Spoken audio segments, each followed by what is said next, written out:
Assalamualaikum warahmatullahi wabarakatuh. A'udzu billahi minasyaitonir rajim. Bismillahirrahmanirrahim.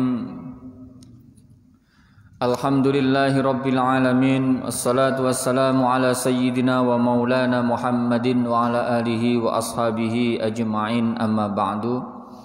Hadratal muhtaramin, para alim, para ulama, asatid, ustazat, para mustami'in, mustami'at, para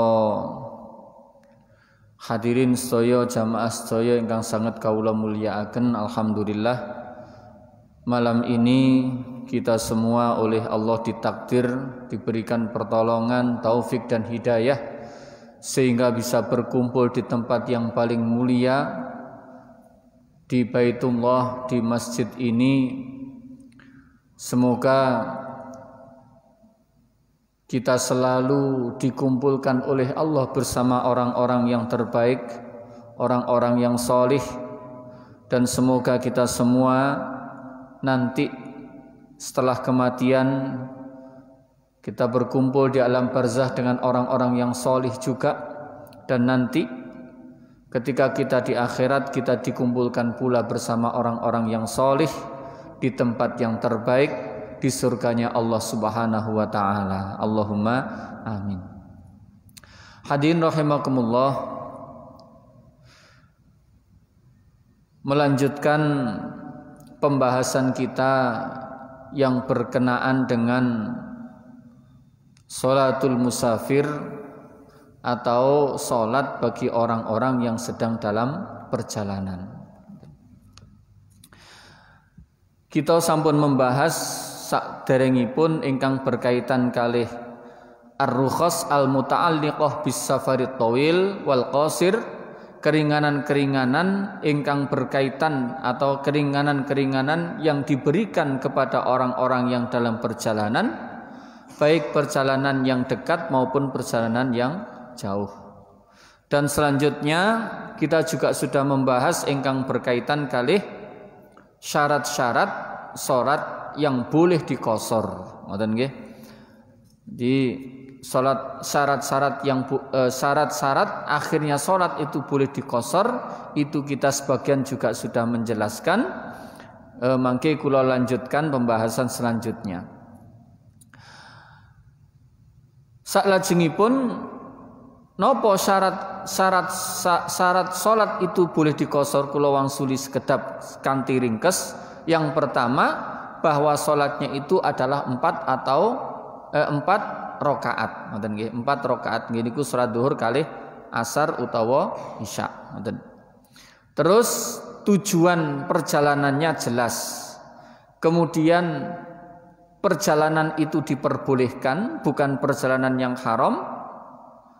Lajeng kemudian perjalanannya itu adalah untuk tujuan yang benar, tujuan yang benar.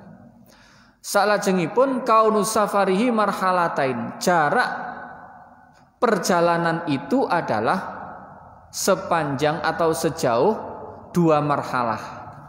Nah, 2 marhalah jauhnya nggih. Jaraknya 2 marhalah. Nah, 2 marhalah niku sepadan dengan 16 farsah, 16 pos. 1 farsah itu 3 mil, 1 mil 4000 langkah. Sehingga fal marhalatani, maka 2 marhalah, 2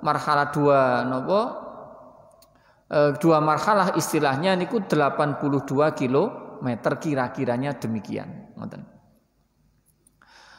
Lajeng syarat selanjutnya diperbolehkan qasar nggih niku mujawazatul balad. Harus sudah keluar dari daerah. Dan misalkan sudah keluar dari Ngantang, ngoten niku baru boleh diqasar. Napa gambarannya? Wa takunu bi mujawazati suri fil baladi al musawwar wa bi mujawazatil umrani fi baladin ghairu musawwar. Untuk napa daerah atau kecamatan napa kecamatan mungkin istilahnya nggih teng mriki niku kira-kira sudah melewati batas daerah tersebut. Yang selanjutnya al-ilmu bijawazil qasri syar'an. Mengetahui bahwa qasar itu secara syar'i diperbolehkan. Jadi ngerti lek qasar itu oleh. Misalkan ngeten kasusnya. Wonten seseorang niku kanca-kancane kok padha qasar kabeh wis aku tak melok qasar. Padahal dia ndak ngerti iki qasar ki oleh apa ora. Ngoten. Mboten semerep. Apakah boleh diperbolehkan qasar? Tapi di sini ke orang-orang yang dalam perjalanan dengan saya kok dikosor, wes aku tak derek kosor. Lah itu tidak boleh. Harus tahu bahwa kosor itu diperbolehkan. Nah ini pentingnya ilmu. Harus tahu bahwa kosor itu diperbolehkan. Lajeng dawa musafari ila tamamis shalah. Perjalanan itu masih berlangsung sampai sholatnya niku selesai. Artinya misalkan dia niku di tengah-tengah sholat, kok dia niat mukim, misalkan lunga teng gene Surabaya ngoten nggih napa teng Gresik. Kemudian teng mriko di tengah-tengah sholat, kemudian niat wis aku tak manggon ae ndek kene, iqamah, manggon nggih. Dadi mboten wis aku tak manggon sik iqamah. Jadi iqamah niku berdiam teng riku niki ada disebut dengan iqamah, ada disebut mustautin. Kalau iqamah niku menetap di situ tapi tidak bertempat tinggal. Jadi misalkan ono bisnis nok ngene pundi teng ngene Gresik sampai saulan napa niku jeneng iqamah, menetap tapi tidak bertempat tinggal. Ngoten nggih. Nah, niku mangke kok niat wis aku tak netep ning kene di tengah-tengah perjalanan itu, lah niku kemudian maka dengan begitu ndak boleh dikosor. Terus ya napa kok di tengah-tengah salat nggih langsung salate disempurnakan. Nggih, tidak jadi dikosor. Ngoten. Lajeng niat kosor ketika di syaratnya malih niatul qasri indal ihram. Niat qasar ketika takbiratul ihram. Jadi misalkan wong niku arep ngosor, wis aku tak kosor. Kemudian ketika niat lali gak niat arep dikosor. Ngoten. Lah niki ya napa nggih kudu disempurnakan salatnya. Nah, ya napa niate kosor? Usolli misalkan zuhur nggih, usolli fardhu dhuhri maksuran. Ngoten nggih. Usolli fardhu zuhri maqsuran. Nah niku niat niku kados kula nate matur niku apa yang harus ada nggih niku napa ta'yin. Jadi zuhur niku ta'yin. Jadi kemudian napa qasdul fi'li jadi menyengaja pekerjaan berarti usolli.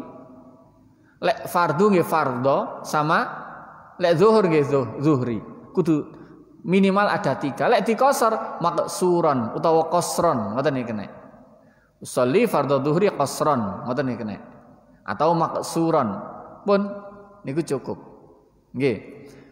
Lek biasanya teng ngene buku fasolatan niku rada dawa nggih. Usolli fardhu dhuhri rakaataini napa? Ya napa niku usolli fardhu dhuhri. Lek misalkan dijamak nggih majmu'an bil asri qasron lillahi taala. Ngoten nggih makmuman lillahi taala tadi. Lah lek niat lek katuk menjadi makmum harus ada kata-kata makmuman. Nah niku mawon. Di usolli fardhol niku kudu ana usolli fardhol zuhri maqsuran. Lek makmum makmuman. Pun niku cukup. Di tengah-tengah takbir niku di dalam hati mengucapkan usolli fardhu zuhri maqsuran makmuman lillahi taala. Wah bareng-bareng usolli fardhu zuhri maqsuran makmuman lillahi taala. Nggih. Masih mboten lillahi taala nggih mboten napa-napa. Yang wajib harus ada niku. Lek dadi makmum. Lek mboten dadi makmum nggih cuma usolli fardhu zuhri maqsuran 3. Niku nggih. Jadi yang harus ada 3. Kalimat rakaataini, kalimat mustaqbilal qiblati, kalimat lillahi ta'ala niku hukume sunnah. Tidak harus ada di dalam niat. Saged nggih? Nah niku yang harus ada. Jadi mboten usah ngelang ya. Jadi ngeten carane. Lek misalkan kita niku pas bepergian jauh, niate bener, wis salate dikosor. Niki angsal. Bepergian jauh jarake pinten? 82 kilometer. Nah, ya napa carane roh kilometer gampang di aplikasi sampun wonten. Misalkan tinang Surabaya pencet Surabaya ndi ngoten nggih. Langsung keluar 85 km, 92 km. Nanti sampai sana jam sekian pun detail wonten nggih. Nah niku lengkap. Namun lajeng selanjutnya at-taharruz amma yunafi niyatal qasri fi dawamis shalah. Menghindari, menjauhi dari perkara-perkara yang menghilangkan niatnya qasar selama di dalam sholat. Ketika sholat niku mboten kenek di dalam sholat itu harus menjauhi perkara-perkara yang menjadikan qasarnya sholat itu tidak diperbolehkan. Nah, seperti napa? Niat menyempurnakan. Jadi di tengah-tengah sholat kok moro-moro niat wis gak iso tak qasar wis. Nah, ngoten. Ya napa niki? Wis kadung niat dikosor tibake mari ngono di tengah-tengah sholat niat ora dikosor, niat disempurnakan. Ya napa? Nggih kudu disempurnakan, gak oleh dikosor malih. Nggih.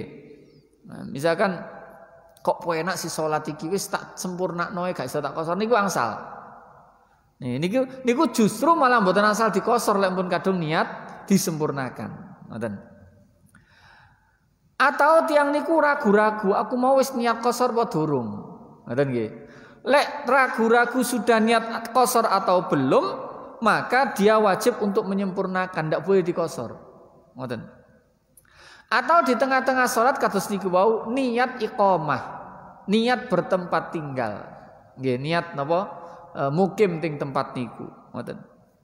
Lah, maka dalam kondisi demikian wajib bagi orang yang dalam kondisi niku wau wis kadung lali gak niat kosor atau ragu-ragu atau di tengah-tengah niku kok niat untuk iqamah, maka ya napa? Maka kudu disempurnakan sholatnya, tidak jadi dikosor.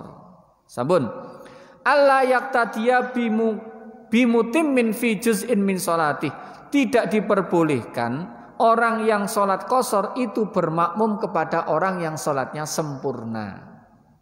Nah misalkan kita niku dalam perjalanan jamaah nok ngene masjid ting Surabaya ting masjid napa Sunan Ampel ting ngriko rata-rata nggih orang dalam musafir. Terus napa jenenge ting ngriko jamaah sing reguler, jamaah sing tiang asli mriku niku mboten nonton sing dikosor. Lah kita wis ben oleh fadilah jamaah tak melok jamaah. Tapi kene dikosor kono sempurna niki mboten angsal. Nggih, kudu jamaah padha kosore. Nggih, mboten kenek. Nah, mboten kenek. Lajeng jadi mboten angsal. Misalkan ngeten, kok oleh 2 rakaat moro mandeg salam niki mboten angsal. Artinya mboten angsal pokoknya. Derek tiang sing salatnya dalam keadaan sempurna. Lajeng niku nggih syarat-syaratnya sampun cukup. Lah saniki napa? Misalkan ketika makmum niku ragu-ragu. Imamku iki niat arep mengkosor apa gak? Nah ini misalkan niki pas jamaah pas ziarah wali. Lah ternyata kita niku datangnya terlambat. Imame mau gak ngomongi wisan, tapi ketika ngomongi awake dhewe dereng dugi. Belum datang kita. Dia sudah mulai, kita belum datang. Ini mau dikosor apa ndak? Lah ya napa lek ngoten kondisine? Maka bolehkah makmum itu mengkosor salatnya? Maka boleh makmum itu menaklek, menggantungkan niatnya kosor dengan niat kosornya imam. Misalkan ngeten. Niat ingsun usolli fardhu dzuhri maksuran in qasara imam. Jadi lek Jawane nggih aku niat salat zuhur dikosor lek imame ngkosor. Ngoten, lek imame mengkosor, lek imame gak kosor ya gak niku angsal. Menaklek seperti itu boleh. Jadi digantungkan kepada kosornya imam itu boleh. Ngoten. Jadi lek imame nyempurna ya aku nyempurna, lek imame kosor ya aku kosor, itu boleh. Ngoten. Sing boten angsal niku napa?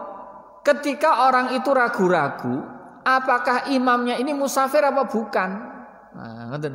Wono jamaah ndek kene masjide Wali Songo ngriko. Tibake iki paling musafir iki. Paling dikosor iki. Moro melok. Lah ternyata bukan musafir. Atau memang benar-benar musafir tapi dia ragu-ragu, iki musafir apa gak?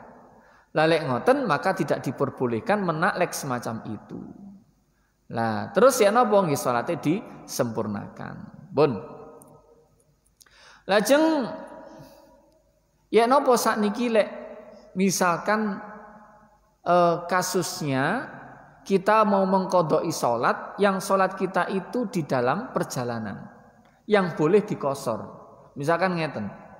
Kita perjalanan ke Jawa Tengah, numpak bis atau numpak sepur, yang di situ melewati waktunya sholat.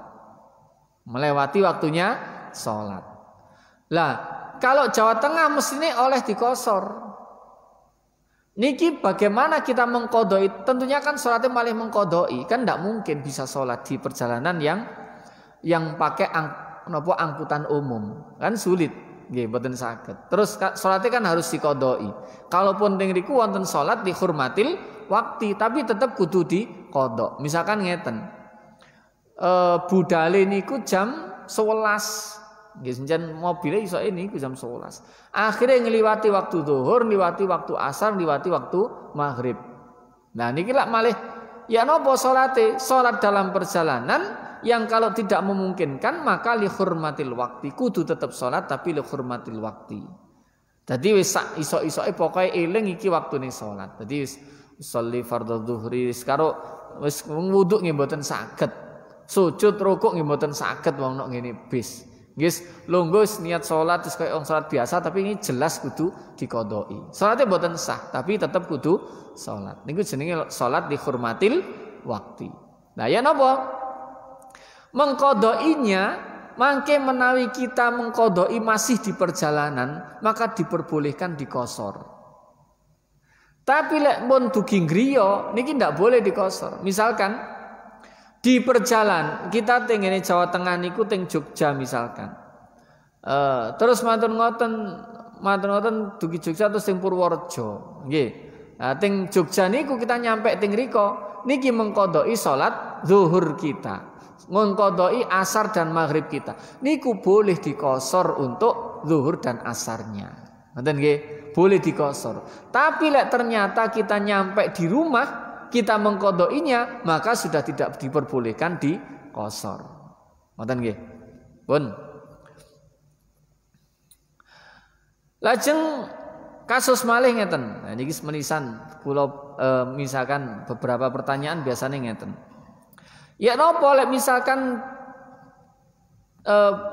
tempat yang kita tuju itu ada 2 jalur. Jalur yang pertama itu misalkan bisa untuk mengkosor sholat. Jalur yang kedua ndak bisa karena pendek. Misalkan ngepres tuh lek ngriki teng pundi misalkan nggih. Jalur yang pertama itu lebih dari 82 kilo. Jalur yang lain, jalur yang kedua niki misalkan cuma 60 kilo. Ngoten nggih. Lah niki ya napa? Bolehkah kita melewati jalur yang jauh niki wau, kemudian kita mengqashar salat niki angsal. Ngoten nggih, angsal.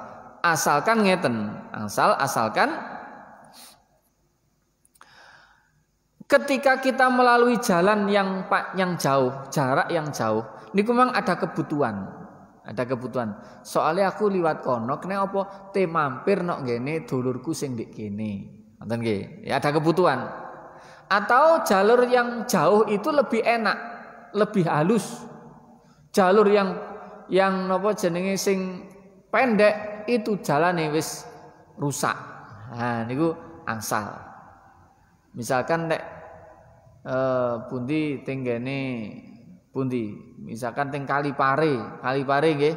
Kalipare niku lek liwat mriki, liwat lor niku mesine lebih dari 80 kilo. Nggih. Tapi lek liwat kidul ndak sampai. Nah, kemungkinan ngoten. Tapi lek liwat kidul niku subhanallah dalane niku nggih. Nah, jadi dalane begitu rusak sehingga misalkan kita lewat jalur yang utara niku memungkinkan untuk dikosor, maka boleh dikosor salatnya. Nah, sampun nggih. Terus masalah malih ngeten yang sering jadi pertanyaan. Misalkan seorang istri diajak pergi oleh suaminya yang ndak tahu ini mau kemana ngajaknya. Bojone niku mau meneng-neng wis, ditakoki ora tahu jawab ono ngoten niku. Wis mau meneng, ayo melok nang ndi? Wis pokok melok. Ngoten niku nggih wonten. Wis pokok melok. Lah niki ya napa? Dia boleh ndak mengqosor salat? Jaraknya tujuannya ndak tahu bagaimana. Lah niki ngeten. Kalau memang perjalanan yang ditempuh itu sudah melebihi dari 82 kilo, maka boleh dikosor. Tapi kalau enggak, karena kalau hukum yang asalnya tadi, lek lunga kudu jelas tujuane, ngoten nggih. Lah kan jelas tujuane bojone kan jelas, tapi tujuane dhewe kan gak jelas. Lah ya napa? Lah niki asalkan sudah melebihi 82 kilo maka diperbolehkan mengqosor salat. Nah, sampun niku ingkang berkaitan kalih qasrus shalah. Lah sakniki muga-muga niki selesai pembahasan ingkang khusus salat untuk musafir. Yang kedua, masalah jamak. Sekedap saderenge kula lanjutkan masalah jamak, mungkin wonten pertanyaan. Nah, wonten? Wonten nggih? Langsung mawon. Jamak di antara dua salat itu diperbolehkan dengan 3 alasan. Yang pertama safar, perjalanan. Niku diperbolehkan jamak takdim dan jamak takhir. Yang kedua al-mator, udan. Udan itu hanya diperbolehkan jamak takdim. Yang ketiga marad, sakit. Sakit itu diperbolehkan jamak takdim dan jamak takhir. Nah, alasannya mek telu. Nah, wonten malih asing nambahi alasan. Mboten nggih. Nah, jeneng alasannya teng niku namung 3. Yang ada di kitab-kitab hanya 3. Hanya 3 yang memperbolehkan orang itu menjamak salat. Sing pundi sing paling sae dalam kondisi-kondisi tersebut, mana yang lebih utama antara dijamak atau tidak? Yang paling afdol adalah tarkul jam'i, tidak menjamak salatnya. Nah, yang paling afdol adalah tidak menjamak salatnya. Kenapa? Khurujan min khilafi man lam yujiz al jam'a. Karena ini keluar dari perbedaan ulama, yang ada ulama itu melarang menjamak salat karena alasan-alasan tersebut. Seperti siapa? Seperti Imam Abu Hanifah. Imam Abu Hanifah itu melarang menjamak salat, kecuali dalam beberapa kondisi. Dan itu boleh, afdol. Mana? Pertama ketika haji pada hari Arafah. Haji pada hari Arafah tanggal 9 niku nggih. Niku memang Kanjeng Nabi sudah mengajarkan. Kanjeng Nabi itu pada hari Arafah menjamak sholat zuhur dan asar dengan jamak takdim pada hari Arafah itu, dan kemudian ketika di Muzdalifah niku Kanjeng Nabi menjamak maghrib dan isya jamak takhir. Tadi ngeten. Jadi dalil yang memperbolehkan jamak itu adalah yang dikerjakan oleh Nabi niki. Nah, jadi Nabi itu ketika di Arafah niku menjamak sholat zuhur dan asar, ketika di Muzdalifah niku menjamak maghrib dan isya. Lah niki semua ulama sepakat ini yang paling afdol adalah di jamak karena mengikuti sunnahnya Kanjeng Nabi. Kemudian wonten sing protes, loh, berarti kan ngeten, berarti kan hanya boleh ketika dalam kondisi itu. Untuk kondisi yang lain kan tidak boleh. Ketika Nabi sudah pernah melakukan, itu menunjukkan bahwa perbuatan itu diperbolehkan. Ngoten nggih. Jadi boleh menjamak salat dengan alasan-alasan tersebut. Nah, cuma ketika orang itu haji pada hari Arafah dan ketika di Muzdalifah niku justru dijamak yang paling afdol. Nggih, muga-muga kita sedaya saged melaksanakan niki teng Muzdalifah kali teng Arafah. Allahumma amin.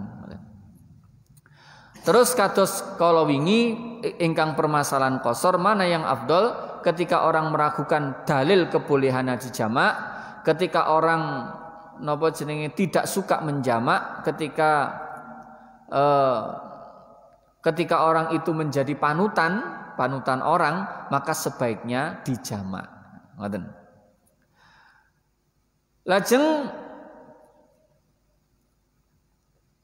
lek memang dia itu adalah musafir, bagaimana? Lek musafir niku ada dalam satu kondisi niku sebaiknya dijamak, sebaiknya tidak. Maksud dijamak niku tetap bareng, cuma mana yang afdol, jamak takdim apa jamak takhir? Lah niku banyak perbedaan para ulama. Sampun niku mboten kula bahas panjang, ngeten.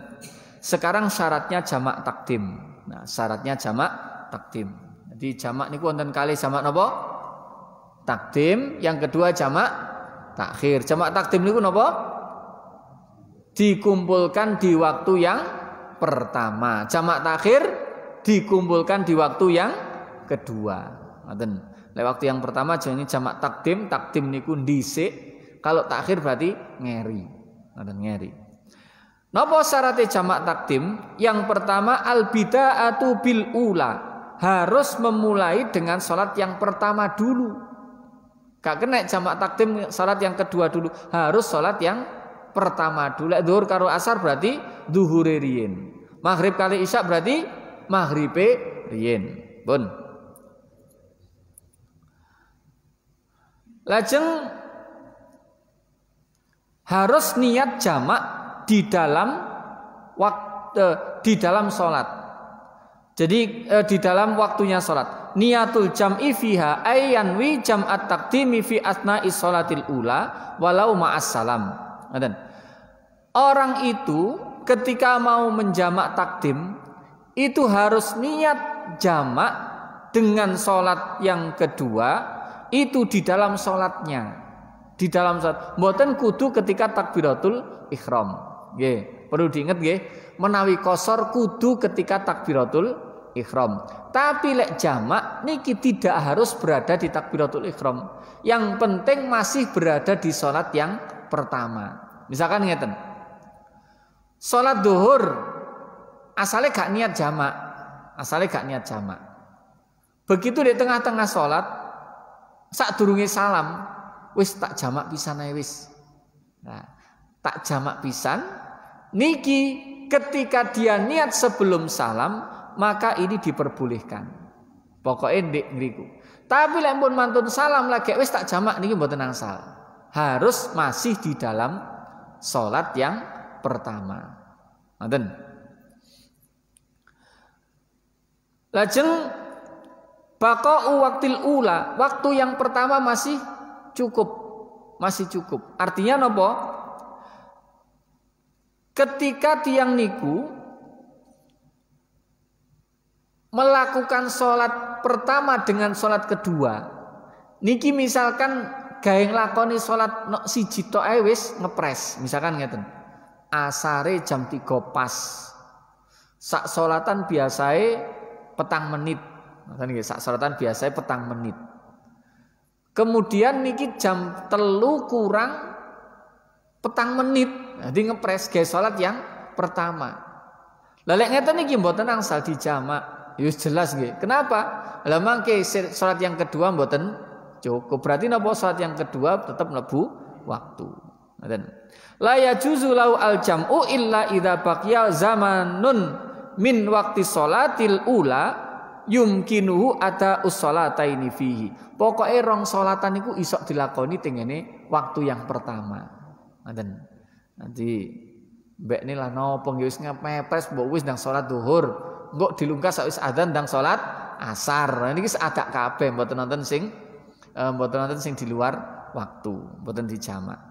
Dan lajeng yang keempat, al muwalatu bainahuma, harus terus menerus. Nuli-nuli, mboten asal dipisah. Misalkan ngeten. Misalkan antara sholat yang pertama dengan sholat yang kedua niku dipisah dengan waktu yang lama, maka niki tidak sah jamaknya. Nggih. Sapinten suwene waktu niku para ulama memberikan batasan kira-kira rong rakaat. Nah, suwene jarak niku kira-kira rong rakaat sing cepet. Nah niki lek luweh teko niku maka tidak boleh dijamak. Ngoten nggih. Terus dzannu sihhatil ula, dia mempunyai persangkaan bahwa salat yang pertama itu adalah sah. Jadi salat yang pertama adalah sah. Misalkan dia ragu-ragu mau sah apa ora yo. Lah niki maka tidak diperbolehkan dijamak. Ngoten, kudu ada persangkaan bahwa salatnya itu adalah sah. Kemudian yang keenam, dawamul udri ila tamamil ikhram bitsaniyah. Alasan dia melakukan jamak itu masih berlangsung sampai takbiratul ikhram salat yang kedua. Nah, alasan menjamak salat itu masih ada ketika dia melaksanakan takbiratul ikhram salat yang kedua. Misalkan ngeten, lek alasan niku alasan napa perjalanan, ngoten nggih, alasan perjalanan. Jadi ketika dia itu melaksanakan salat pertama dan salat yang kedua, di takbiratul ikhramnya itu masih berlangsung. Ngoten. Utawa misalkan sakitnya, misalkan karena sakit terus akhirnya dijamak, niku mangke sakitnya masih berlangsung ketika takbiratul ikhram salat yang kedua. Atau misalkan karena hujan, nggih, berarti hujannya itu masih berlangsung ketika takbiratul ikhram salat yang kedua. Lek salat isik gurung salam pertama wis tibake udane terang, lah niki sudah tidak berlaku. Ngoten. Kemudian al-ilmu bijawazil jam'i, dia ngerti bahwa jamak itu diperbolehkan. Nah, dia ngerti bahwa jamaknya itu adalah diperbolehkan.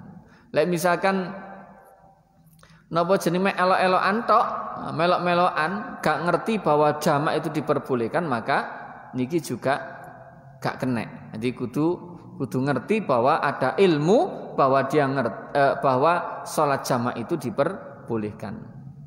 Pun niku ingkang berkaitan kalih jamak takdim. Sakniki ingkang jamak takhir. Jamak takhir nggih. Syurutu jam'i takhiri, syaratnya jamak takhir. Yang pertama niatut takhiri waqad baqiya min waqtil ulama yasauha. Yang pertama niat menjamak takhir masih berada di waktu yang pertama. Masih berada di waktu yang pertama. Misalkan ngeten, tiang niku dalam perjalanan asare jam telu nggih. Niki lali ket mau wis ibu repot napa ndek ngene perjalanan niku lali, durung niat sampai tibake entek mlebu waktu asar. Lah ya napa niki durung niat jamak takhir, maka niki salatnya harus diqodoi. Tidak boleh dijamak. Betul nggih? Jadi ada salat jamak, ada salat qodho. Lek misalkan kadung sampai mlebu waktu asar, durung sempat niat jamak takhir, maka ketika sudah di waktu asar niku harus tiang niku mengqodhoi salat zuhurnya, bukan menjamak salat zuhurnya dengan asar. Ngoten. Lajeng yang kedua, dawamul udri ila tamami sholati tsaniyah. Alasannya yang akhirnya dia menjamak sholat itu masih berlangsung ketika sholat sampai selesainya sholat yang kedua. Nah niku nggih, niku syaratnya jamak takhir niku. Lajeng beberapa permasalahan diantaranya ngeten. Sudah masuk waktu yang pertama dan dia belum sholat. Tsumma safara fi waqtiha. Terus kemudian dia mengadakan perjalanan pada waktu tersebut. Misalkan zuhur sampai jam 12 nggih. Zuhur niku mlebune jam 12. Lah, dereng salat, mari ngono jam 2 niki budal. Niki durung salat, jam 2 niki budal. Lah, niki ya napa? Apakah boleh dia itu menjamak salatnya? Boleh. Yang penting dia itu meniatkan jamak takhir masih di dalam waktu salat yang pertama. Pokoknya saat durunge mlebu asar dia sudah niat jamak. Nah, sampun. Lajeng permasalahan malih.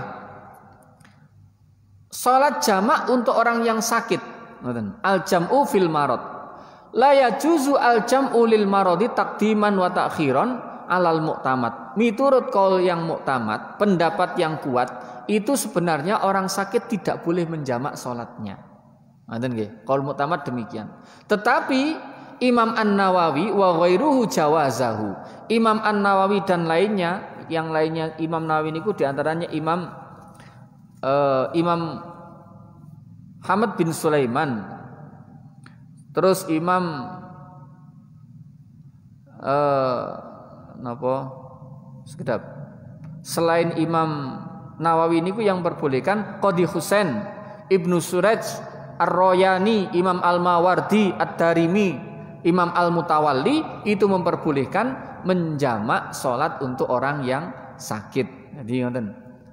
Terus kemudian ya napa batasan sakit niku sehingga diperbolehkan menjamak sholat? Nggih niku antal haqahu masyaqqatan masyaqqatun syadidatun idza shalla kulla sholatin fi waqtiha. Lek misalkan tiang niku sholat di dalam waktunya, terus menerus sholat itu dalam waktunya, itu dia merasa kesulitan, merasa sakit, merasa berat, maka diperbolehkan orang yang demikian itu menjamak di antara sholatnya. Ngoten. Lajeng ya napa lek salate niki untuk kula menjelasaken ingkang berkaitan kalih menjamak untuk alasan hujan. Nah, iki alasane jamak sing asalkan dalam perjalanan. Yang kedua karena sakit, yang ketiga karena hujan. Nah, udane oleh Kak. Ana menjamak salat oleh, ngoten. Nah, kapan hujan itu akhirnya menjadi alasan diperbolehkan menjamak sholat? Yang pertama, ayyakuna jam'at taqdimin la ta'khir. Yang diperbolehkan hanya jamak takdim. Jamak takhir tidak boleh. Yang kedua, hujannya itu masih berlangsung ketika dia takbiratul ihram untuk sholat yang pertama. Kemudian ketika selesai sholat yang pertama itu juga masih hujan. Kemudian hujan itu masih berlangsung ketika takbiratul ihram salat yang kedua. Misalkan ngeten. Udan turus ruwet. Nah, niki salat oleh sak rakaat tibae terang. Meh salam udan meneh. Ngoten nggih, saiki lak usum ngoten nggih. Terus mantun ngoten udan wis mari ngono dijamak. Begitu takbiratul ihram salat yang kedua, udan meneh. Napa terang meneh. Ngoten nggih. Terang meneh napa niki? Nggih niku. Kondisi seperti itu diperbolehkan. Ngoten. Sing gak oleh ngeten. Udan terus dijamak. Begitu meh salam tibae terang. Sampai jarake kira-kira sampai ukuran 2 rakaat niki nggih, ukuran lama itu. Niku tasik pun terang, nggih niki tetap tidak diperbolehkan menjamak salatnya. Pun yang ketiga, antusalliya jama'atan. Salatnya itu dilakukan secara berjamaah. Jadi jamak boleh harus dalam keadaan jamaah. Nanti lek salat dhewe tapi dijamak niki mboten angsal. Harus dalam keadaan jamaah. Yang keempat, antakuna fi makanin ba'idin masjidin au ghairihi. Dia berada di tempat yang jauh dari masjid atau selainnya masjid kayak musola dan seterusnya niku nggih. Nah niku yang diperbolehkan. Terus yang kelima ayyata'adda minal matori fi tariqihi. Kalau dia memaksa berjalan untuk menuju tempat jamaah tadi, itu dia merasa kesulitan. Kesulitan diantaranya ndak duwe payung atau ndak ada iup-iupan yang bisa digunakan untuk menuju ke tempat jamaah. Lawang duwe motor iso nggih, utawa duwe payung, utawa jamaah masjidnya jejer nggih. Nah, niku tetep mboten nangsa. Jadi alasan hujan itu ketat nggih. Jadi ndak moro-moro udan oleh di jamaah, tidak diperbolehkan. Jadi alasannya niku. Sampun sementara niku menawi wonten ingkang badhe didiskusikan wonten waktu mboten? Nggih, 2 menit. Lek wonten monggo. Nggih. Ajengaken.